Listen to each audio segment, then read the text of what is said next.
would like to talk today about one of the biggest issues on the labor market, which is inflation. The fact that the purchasing power that we have is decreasing because the prices are rising. Now, of course, we need to talk about compensation for inflation. And I don't want to disturb this discussion, but I just want to give one element that people should know when they are engaging in this discussion.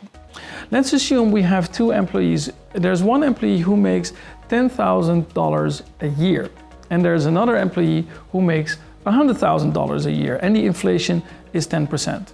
Now, if you make $10,000 a year, most likely your full income will go to things that are being influenced by inflation. For instance, food, transportation, etc. All your income goes to things that are more expensive, so you definitely need to make much more money in order to have the same purchasing power.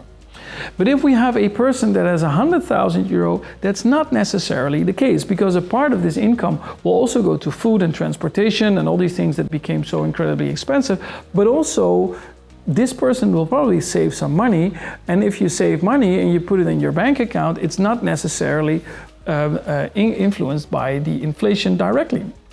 Now, I'm not saying that you shouldn't compensate for inflation. I'm just trying to point out that the discussion is a little bit more complex than saying the inflation is 10%. So if somebody makes $10,000, they need to go to 11, and if somebody makes 100,000, that this person needs to make 110,000 to have the same purchasing power. That's not necessarily true. I just want to point out in this video is that we need to talk about compensation for inflation, but just one-on-one saying is that you have to compensate everybody in the same way would not necessarily be fair.